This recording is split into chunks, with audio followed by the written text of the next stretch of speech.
아, 11월 13일. 여러분, 그날이 무슨 날인지 혹시 아십니까? 11월 13일. 일단은 예수님 생신은 아니고, 11월 13일. 목사님 생일이신가? 그것도 아니고, 11월 13일은, 이날은 세계 친절의 날입니다. 세계 친절의 날을 만든 분은 일본의 도쿄 의사였던, 외과 의사였던 분이 40년 전에 작은 친절 운동본부를 만듦으로부터 시작됩니다. 이분이 친절의 그 위력, 친절의 은혜, 이게 얼마나 큰지를 알게 되어졌고, 그래서 이거를 운동을 좀 펴서 많은 사람들에게 친절을 좀 같이 나누면서 정말 하나님의 또 모든 것 가운데 역사하는 친절의 그 놀라운 은혜를 나누고 싶었습니다. 그러다가 이것을 공식적으로 전 세계적으로 확대되는 계기가 됐던 것이 1997년 도쿄에서 열렸던 그 NGO들의 연합 모임이었습니다. 이 모임으로 시작되어져서 이때에 공식적으로 그러면 우리가 어떠한 명칭을 잡고 이 친절 운동을 펼 것인가, 전 세계적으로 또 어떠한 슬로건을 걸고 어떤 모습으로 우리가 이 모든 운동을 모든 이 지구상에 있는 사람들에게 나눌 것인가, 이거를 정하게 되어집니다. 그래서 3년 뒤인 2000년 홍콩에서 총회를 갖게 되어졌을 때 드디어 공식적인 명칭 세계 친절 운동이라는 이 명칭을 NGO들 국제 NGO의 명칭으로 잡고, 그리고는 슬로건을 하나 만들었는데 그것이 무엇이냐면 세상을 치료하라라는 거였습니다. 여러분, 칭찬에 대해서, 친절에 대해서 지금 이야기하고 있는데 친절이 안에 어떻게 치료할 수 있겠는가 의문이 들지 않겠습니까?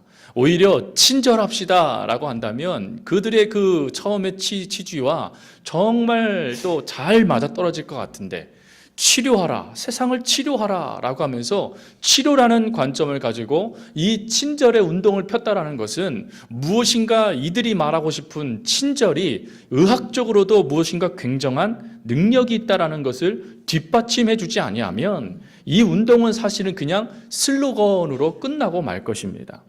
근데 이 운동을 시작했던 분이 의사라고 말씀드렸지 않습니까? 그러니까 이 의사들이 이 친절의 위력을 연구로 하기 시작했지요. 그래서 그 연구를 해서 그 연구 결과를 발표하기 시작했는데, 그 대표적인 연구가 72명의 다발성 경화증 환자들을 치료해 나가는 과정 가운데 나타냈던 친절의 위력이었습니다. 이 다발증 경화증은 쉬운 말로 이겁니다. 면역 체계가 파괴가 되어져서 쉽게 세포의 공격을 받을 수 있는 사람들을 의미합니다. 여러분, 왜 이것이 얼마나 위험하고 또 얼마나 이게 위급한지, 한번 면역 체계가 파괴되면 자그마한 세포에도 우리 몸이 반응을 하게 되어지고, 그 자그마한 그 세포에 우리 몸이 제대로 반응하지 못해서 온몸이 자칫 잘못하면 썩어 들어가는 아주 심각한 병 중에 하나가 바로 이 다발성 경화증 환자입니다. 그런데 이 환자 중에 5명을 선택을 합니다. 5명을 선택을 해서 이 5명의 사람에게 무엇을 요청하냐면 15분 동안 다른 사람에게 전화해주기 운동을 시작합니다. 그러니까 자기 5명이 오늘 이 72명 중에 67명의 사람들을 나누어서 한 사람이 대략 한 11명, 12명 정도를 맡아서 하루에 전화를 15분씩만 하는 겁니다. 그래서 15분씩 전화하면서 다른 것 하지 않고 무엇을 도와줄 것인지 그 사람의 이야기도 듣고, 또 그 사람이 무엇이 필요한지 같이 또 이야기도 나누고, 심심하면 또 할 말이 없으면 또 농담도 좀 해주고, 그러면서 15분의 시간을 한 달간 지속하게 만들었다라는 것이죠. 그런데 놀라운 것은 이 15분간 전화를 걸었던 이 다발성 경화증 환자들이 그들이 처음에 진단을 받았을 때의 삶의 만족도와, 그리고 후에 한 달이 지난 이후에 이들의 삶의 만족도가 최대 9배, 최소 7배의 놀랍도록 성장되어지는 모습이 발견되게 되었다라는 것입니다. 그리고 더 중요한 것은 이들이 한 달로 그 모든 것을 맞추지 않고 3년이라는 세월 동안 그 봉사의 삶을 계속해서 살더라라는 것이었습니다. 그래서 도대체 이 3년이 지난 후에 이들이 어떻게 되었을까를 또 점검해 보니까 이들이 그 심각하고 위급하다라는 다발성 경화증에서 대부분 치료가 되어졌고, 그리고 더 놀라운 것은 이들이 삶의 만족도가 거의 90에 가까울 정도로 완전히 이들의 인생이 달라졌다라는 것이었습니다. 또한 거기서 끝나지 않고 이 67명의 사람 중에 또다시 무작위로 사람을 또 뽑습니다. 그 중에 또 사람 10명을 뽑아서 이 10명의 사람들에게 무엇을 시켰냐면 과자 봉지를 몇 개씩 나눠주고 사람들을 찾아다니면서 과자 봉지를 나누어주는 일을 시켰다라는 것입니다. 여러분, 이거 쉬운 일입니까? 어려운 일입니까? 또 쉽다고 그러시면 안 됩니다. 왜 그러냐면 이들은 세포의 공격에 그냥 노출되어지면 죽는 사람들입니다. 그러니까 이들이 이 과자 봉지를 나눠주기 위해서는 사실은 목숨을 걸어야 되는 거죠. 자신들한테는요. 근데 그들이 이 과자 봉지를 나누어 줬더니 그 문제 때문에 집 밖도 나아가지 못하던 사람들에게 놀라운 변화가 이루어지더라는 것이죠. 과자 봉지를 받는 이들마다 또다시 자신들이 과자 봉지를 만들어서 다른 사람을 찾아가는 일들이 그들 가운데서 나타나더라는 것이었습니다. 그래서 그것을 또 연구한 의학자들이 무엇을 발견해냈냐면 오히려 아프고 힘들면서 그 사람 가운데 사랑을 베푼 사랑을 받은 사람이 더 많은 사람을 사랑하고 자신의 삶도 고쳐가더라라는 것을 발견하게 되어집니다. 그래서 패치플랜이 슬로건이 세상을 치료하자라고 걸었던 것이었죠. 여러분 어떻습니까? 그런데 우리가 잘 알고 있듯이 이 사랑을 받고 사랑을 주는 것은 심리학자들이 말한 것처럼 feel good, do good 이라는 그 단어와 마찬가지로 이미 그것이 새롭게 이들에 의해서 만들어진 단어가 아니라 하나님께서 이미 우리들에게 말씀하신 말씀이셨죠. 내가 너희를 사랑한 것 같이 너희도 서로 사랑해라. 하나님의 사랑도 받고 그 사랑을 가지고 다른 사람도 사랑해 주고. 근데 여러분, 사랑은 부메랑이라고 그러지 않습니까? 내가 준 것인데 그것이 돌아와서 나를 살리는 능력, 이게 바로 사랑의 모습이다라는 것이죠. 그래서 이 세계 실체계 친절 운동본부는 이런 연구 결과를 가지고 그리고는 10가지의 운동을 할 수 있는 하나의 10가지 방법을 제시합니다. 하나가 무엇이냐면 이웃집에 꽃이나 식사 초대과 같은 특별한 것 놓아두기, 또 아이가 싫어하는 것, 자질구레한 것 하나 도와주기, 그리고 자선기금에 기부하기, 그리고 누군가의 감사편지로 감사합니다 말을 전하기, 그리고 톨게이트를 갈 때 뒷차의 요금을 대신 내어주기, 그리고 쓰레기 줍기, 또 친절행동 리스트를 만들기라는 것들을 정했어요. 그리고 또 그것도 하기 싫다면 하루 중 트위터나 아니면 블로그에 들어가서 그 사람 칭찬해 주기라는 것을 행했습니다. 이 중에 제가 말하지 않은 게 하나가 있어요. 그게 뭐냐면 10명에게 웃어주기라는 겁니다. 10명에게 웃어주기. 여러분 어떠십니까? 오늘 10명에게 웃어주셨습니까? 목사님, 저 10명에게 웃어주셨습니다. 하시는 분 계세요? 10명에게. 10명에게 안 웃으셨어요? 그러면 친절할 수 있는 기회를 드리겠습니다. 친절할 수 있는 기회. 10명에게 웃어주려면요, 한박 웃음을 피워야 됩니다. 한박 웃음. 한박 웃음이 어떤 건지 잘 모르시지요? 그래서 사진 하나 준비했습니다. 사진. 한번 보세요. 이미지. 이렇게 웃는 겁니다. 이렇게 웃으면 되는 겁니다. 이렇게. 제가 이걸 가만히 보고 있다가 우리 집사님네 애가 한 명 생각나더라고요. 여러분, 이렇게 웃는 겁니다. 이렇게 10명에게 웃는 겁니다. 10명에게. 앞뒤를 한번 보시면서 일단은 미소를 딱 머금고, 현재 이 아이는 잇몸이 안 보이지만 우리 어른은 잇몸이 보여야 한박 웃음인 겁니다. 자, 옆에 사람에게 웃음으로 인사하겠습니다. 자, 인사하겠습니다. 네. 한박 웃음이셔야 됩니다. 한박 웃음. 네. 여러분 어떠십니까? 행복하십니까? 웃어서 나도 행복하고, 사실 행복한 것보다 어색하고, 근데 옆에 사람이 웃으니까 또 나도 웃기고, 그치요? 이게 행복이죠, 행복. 그래서 하나님께서, 예수님께서 하신 말씀, 내가 너를 사랑한 것 같이 너도 서로 사랑하라라는 것은 사실 하나님이 우리를 위한 말씀이었다라는 것을 깨닫습니다. 왜요? 우리가 그런 은혜 가운데 있으면 행복해질 거라는 것을 하나님이 아셨다라는 것이죠. 그래서 우리에게 그와 같은 말씀을 주시는 것 같습니다. 여러분, 친절, 그러면 성경에 참 많은 친절한 모습들이 참 많이 기록되어져 있습니다. 그런데 저는 이 친절이라는 이 말씀을 준비하다가 무슨 말씀이 떠올랐냐면 누가복음 19장에 나와 있는 삭개오의 말씀이 떠올랐습니다. 여러분, 삭개오는 사실은 예수님께 친절을 받아야 될 사람이 아니었지요. 사람들에게 멸시를 당했고 사람들에게 무시를 당했고 심지어 매국노, 심지어 예수님께서 너는 아브라함의 자손이야 라고 말한 말씀을 통하여 유추해 볼 수 있듯이 사람들에게서 너는 아브라함의 자손이 될 수도 없어, 너는 이 민족의 사람이 아니야 라는 말을 들을 수밖에 없었던 세리장 삭개오. 여러분, 이 삭개오에게 예수님께서 친절을 베푸십니다. 근데 그 친절은요, 위대한 하나님의 역사가 아니었어요. 오늘 찬양대가 찬양을 불렀던 위대하신 주, 참 좋아하는 찬양이거든요.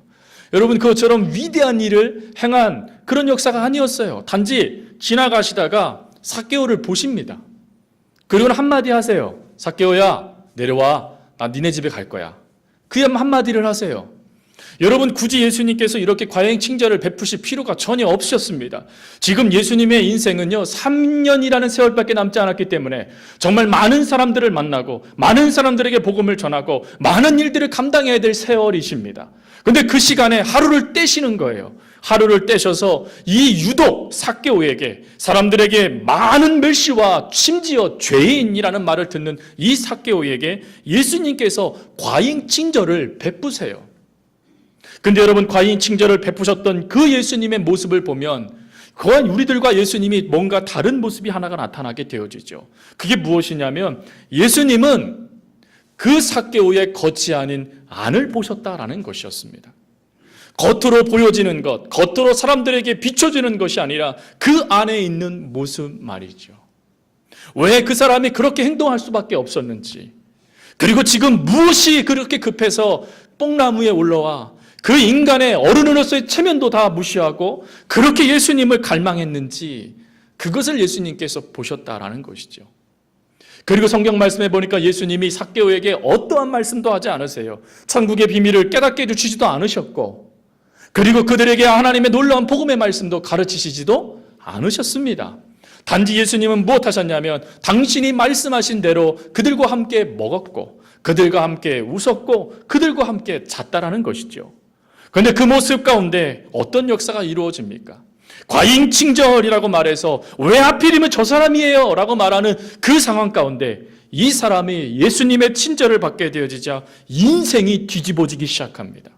나의 상처에만 집중했고 그것을 채우기 위해서, 그 허전함을 달래기 위해서 다른 사람을 착취하고 악착같이 살았던 삭개오의 입에서 내가 4배나 갚겠습니다, 내가 이제는 이런 삶을 청산하겠습니다 라는 놀라운 말. 예수님이 무슨 말씀을 하셨나요? 단지 하신 말씀은 친절한 말 한마디였다라는 것이었죠. 그것이 삭개오의 인생을 달라지게 만들었다라는 것입니다. 여러분, 그렇다면 예수님도 말씀 한마디로 그 한 영혼을 완전히 뒤집어 놓고 불의의 산물이었던 그가 완전한 하나님의 선의의 사람으로 바뀌게 될 수 있었다면, 여러분, 오늘 우리가 이 땅을 살아가는 우리들에게서도 마찬가지지요. 우리 주변에는 정말 아니 왜 저 사람이 하면서 손가락질하고 매몰차게 말해야 될 사람들이 우리 주변에 많을 텐데, 여러분, 그런 사람들에게 사랑을 베푸는 것, 그런 분들에게 전화를 하고 같이 식사의 자리를 차지하고 같이 함께 사랑을 나눌 수만 있다면, 애니메이처럼 내가 정의와 사랑의 이름으로 너를 심판하겠다라고 말하면서 오히려 날카로운 칼을 대미는 것이 아니라 마치 예수님께서 99마리 양을 정말 우리에 두시고는 한 마리 양을 찾기 위해서 이리저리 그 수고를 마다하지 않은 것처럼 오늘 우리들이 그런 모습으로 살아간다면, 오늘 우리들이 그런 모습으로 친절을 베푼다면 여러분, 어떤 일이 발생되어질까요? 굳이 그거 내가 할 필요가 없습니다. 하나님, 굳이 그거 내가 왜 해야 됩니까? 라고 말하는 그거에 내가 말이라든지 행동이라든지 눈이라든지 모든 것으로 그에게 친절을 베풀 수 있다면 어떤 역사가 이루어질까요? 요한복음 4장 말씀에 가보면 여러분 잘 알고 있는 남편 5을 둔 여인을 예수님께서 만납니다. 이 여인의 평가가 얼마나 날카로웠던지요, 성경은 이렇게 기록하고 있더라고요. 유대인이나 사마리아인 모두가 상종치 않았더라. 아무도 이 여인과 어울리지 않는 겁니다. 한 마을의 공동체 안에 속해져 있는데 아무도 이 여인과 이야기하지 않는 거예요. 아무도 이 여인과 대화도 하지 않고 심지어 함께 삶도 살지 않고 있는 것입니다. 이 여인을 우리 주님께서 찾아오세요. 그리고 친절하게 이 여인에게 말을 걸어오세요. 그 당시 유대인들이 사마리아 여인과 특별히 여인과도 이야기하는 것은 잘못된 일이었습니다. 그런데 그것을 알면서도 우리 주님 친절하게 요청하시고 그리고는 친절하게 설명하십니다. 여러분, 이 일로 인하여서 이 여인의 삶이 음지에서 양지로 올라와 지어지는 놀라운 역사를 경험하게 되어지죠. 또 그것뿐입니까? 혈루증하는 여인은 어떻습니까? 여러분, 혈루증하는 여인이 예수님의 옷자락을 만집니다. 그때 예수님께서 누가 나를 만졌느냐라고 말씀하시죠. 여러분, 이 말씀은 예수님께서 그 여인을 질책하기 위해서 하신 말씀이 아니시지요. 여러분, 예수님이 그 여인이 누군지 모르셨을까요? 예수님이 그 여인이 어떤 모습으로 왔는지 모르셨을까요? 누가 나를 만졌느냐라고 말씀하시면서 저는 말씀을 통하여 한 가지를 깨닫는 것은 분명히 예수님은 그 여인을 보셨을 거라는 것입니다. 자기가 나음받았을 때 그때 이 여인이 얼마나 두렵고 떨렸겠습니까? 자기의 몸에서 피가 멈춰졌다는 것을 자기가 깨닫게 되어졌을 때 이 여인이 얼마나 두려웠겠습니까? 근데 우리 주님이 이 여인을 향하여 무엇라고 말씀하십니까? 딸아라고 말씀하시는 거예요. 딸아. 딸이라는 것은 부모가 자녀에게 해줄 수 있는 말 아니겠습니까? 12년의 아픔 동안 이 여인의 모든 재물을 다 탕진받았습니다. 근데 여러분, 재물만 탕진받았을까요? 다 사라졌을까요? 아니에요. 그 당시에 피를 흘리는 것은 부정한 것이었습니다. 부정한 것은 온전한 사람과 어울릴 수 없었습니다. 무엇을 의미하는 건지 아시겠지요? 그도 단전된 삶을 살았다는 것입니다. 그도 들추어지면 사람들에게 욕먹고 죽임당할 수 있는 삶을 살았던 여인이 바로 이 혈루증 앓았던 여인이었다는 거예요.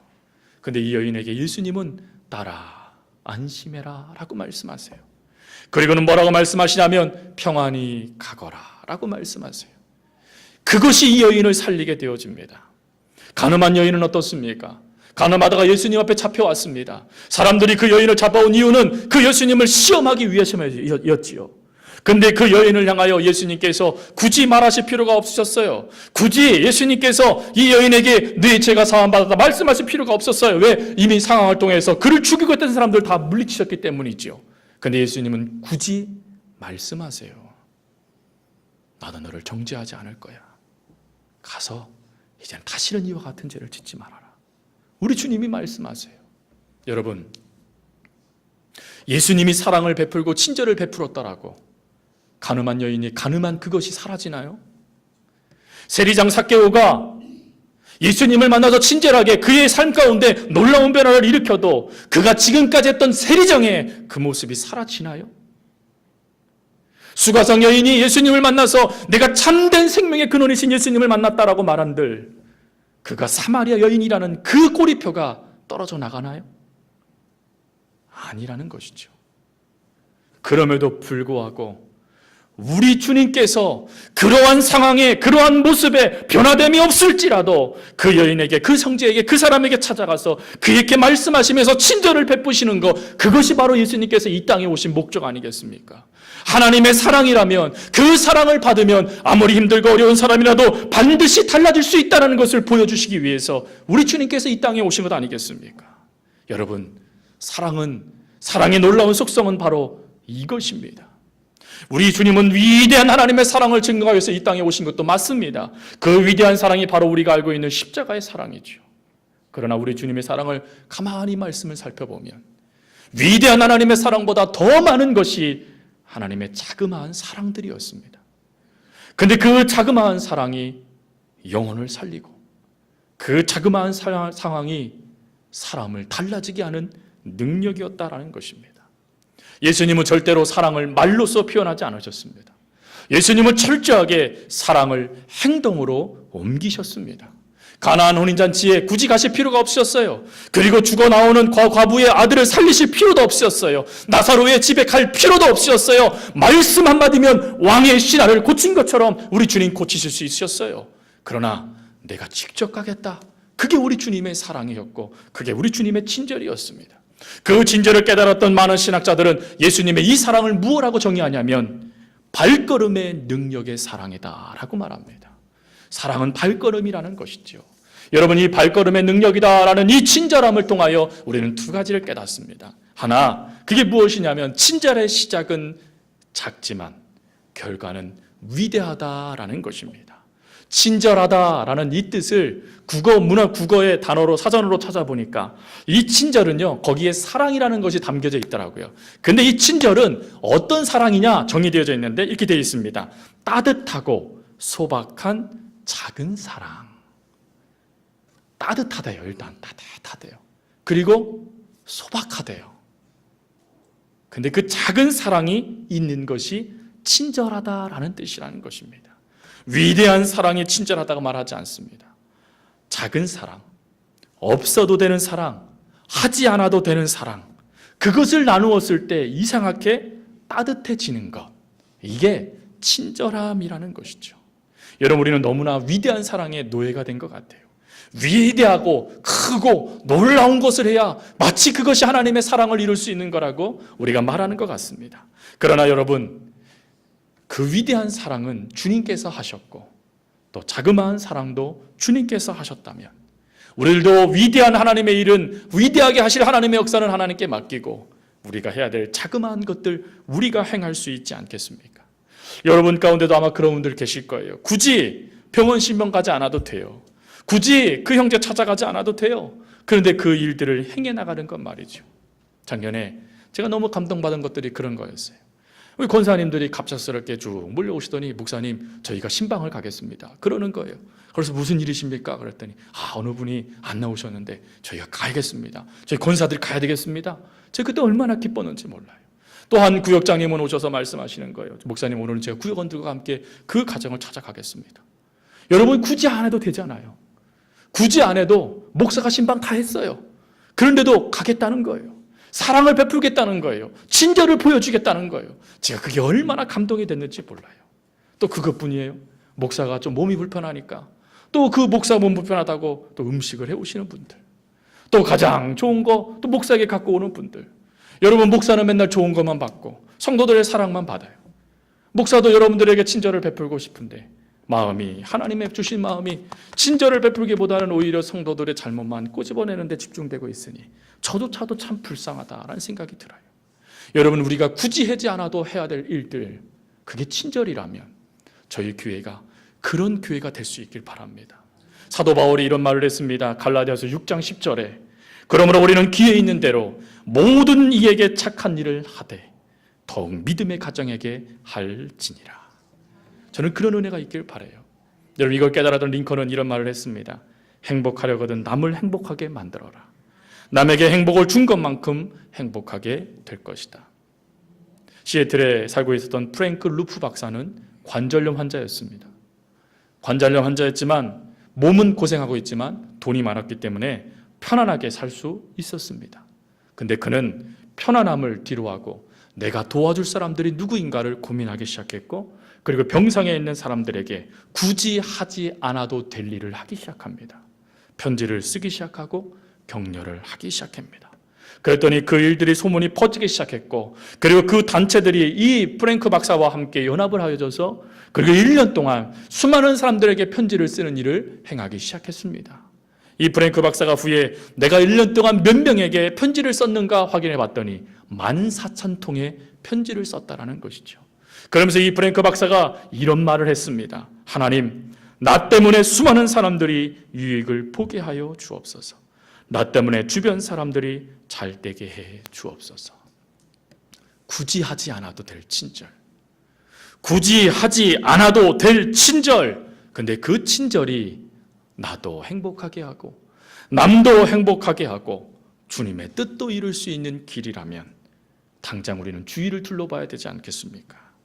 자녀는 부모를 둘러보고, 부모는 자녀를 둘러보고, 성도는 성도를 둘러보며 그 마음속에 있는 아픔이 무엇인지, 그 마음속에 있는 괴로움이 무엇인지, 그 어쩔 줄 몰라 하는 그것이 무엇인지를 볼 수 있는 눈을 하나님께서 열어주실 때 우리가 봐야 되지 않겠습니까? 우리는 여러분들이 하는 일들이 사라질 거라고 생각하지 마십시오. 성경의 히브리서 13장 2절 말씀에 이렇게 말씀하십니다. 나그네를 잘 대접해라. 그러다가 부지중에 천사를 대접하게 되느니라.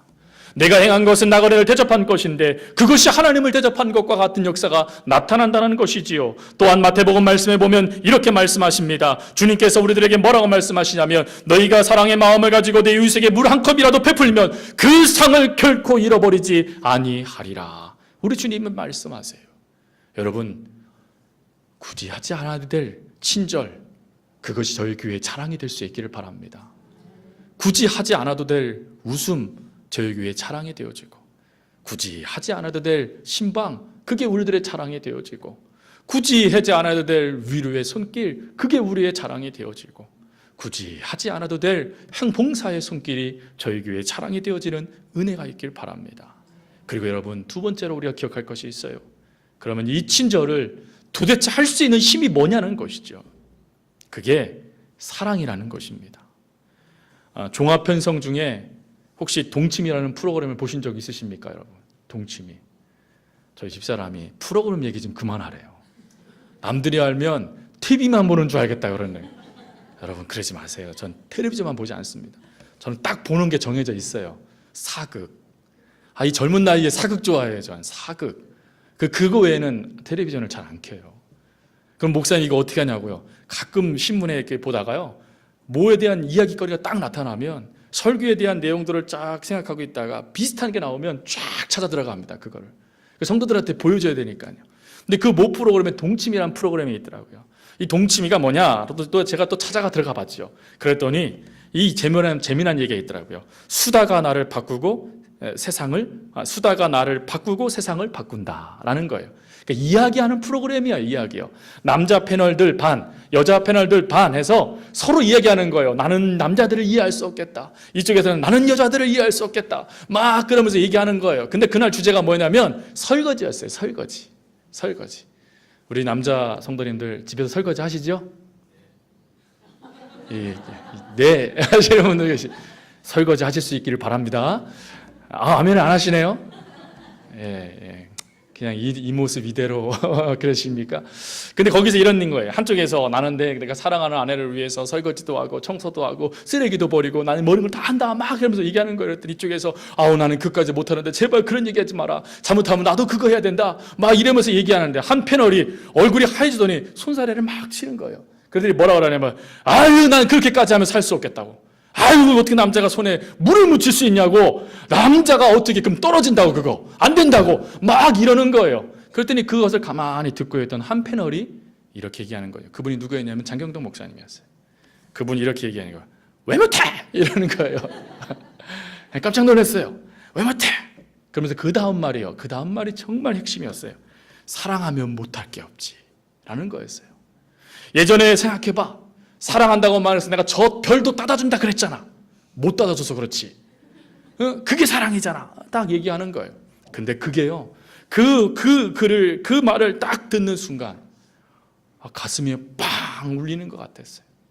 사랑하면 못하는 게 없지.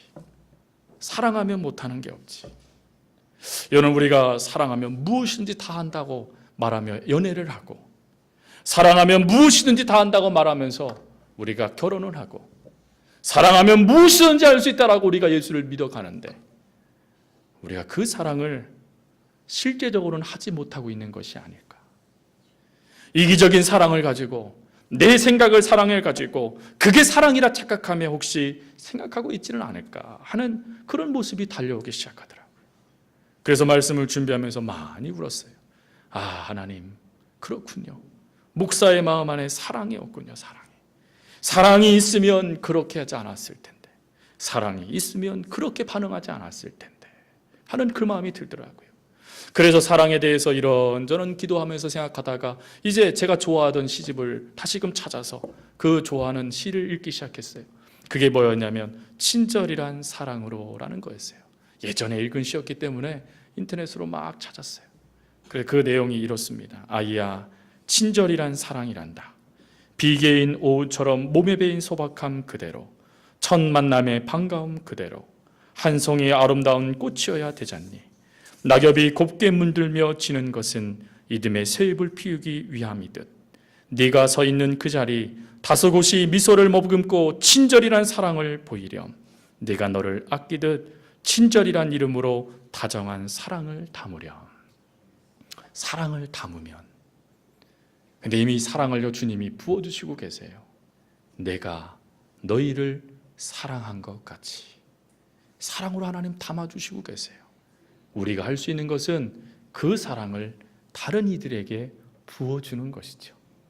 그러면 하나님 또 다른 사랑을 채워주시고 또다시 붓게 되어지고 또 다른 사랑을 채워주시고 또다시 붓게 되어지고, 이게 사랑으로 소문난 교회가 아니겠습니까?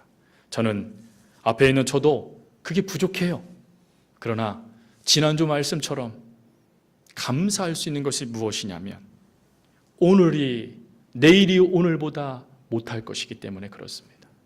오늘이 내일의 사랑보다 못할 것이고 2016년도가 2017년도의 사랑보다 못할 것이기 때문에 그렇습니다. 바꿔 설명하면 오늘은 부족한 사랑을 하더라도 내일은 부족한 사랑을 채워갈 수 있게 될 것이고, 오늘은 부족한 한 해를 살아가더라도 내년에는 더 나은 한 해를 살아갈 수 있도록 하나님께서 만들어 주시기 때문에, 지금은 조금 친절하지 못해서 휴지 하나 줬는 것조차도 정말 제대로 주지 못하는 인생이지만 하나님께서 우리 가운데 역사하여 주셔서 더 사랑을 계속해서 부어주셔서 오늘보다는 내일보다는 한 달보다는 1년이 더 나아지는 친절의 삶을 살아갈 수 있음을 소망 가운데 기대하기 때문입니다. 저희 교회는 반드시 친절한 교회가 될 줄 믿습니다. 저희 교회는 반드시요 친절이 묻어나서 많은 사람들에게 성호교회 그러면 친절한 사람들이 모여있는 교회, 정말 친절함이 해가 거둘 때일수록 더 강해지는 교회라는 말을 들을 수 있는 우리 모두가 될 수 있기를 바랍니다. 그런 은혜의 성도님 될 수 있기를 바랍니다. 이제 우리 모두 일어나셔서 오늘 나는 이라는 이 찬양 부르고, 그리고 기도할 때 한 가지 기도 제목 놓고 기도하겠습니다. 하나님, 친절한 사랑을 제안해 주세요. 사랑의 모습 가운데 친절하게 해주세요 라고 기도하는 이 시간 될 수 있게 바랍니다. 일어나셔서 함께 찬양 드리겠습니다.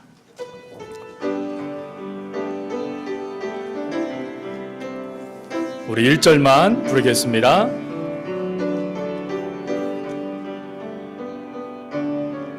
내가 먼저 손 내밀지 못하고 내가 먼저 용서하지 못하고 내가 먼저 웃음 주지 못하고 이렇게 머뭇거리고 있네. 그가 먼저 손 내밀기 원했고 그가 먼저 용서하기 원했고 그가 먼저 웃음 주길 원했네. 나는 어찌 된 사람인가. 오 간교한 나의 입술이여, 오 더러운 나의 마음이여, 왜 나의 입은 사랑을 말하면서 왜 나의 마음은 화해를 말하면서 왜 내가 먼저 져줄 수 없는가. 왜 내가 먼저 손해볼 수 없는가.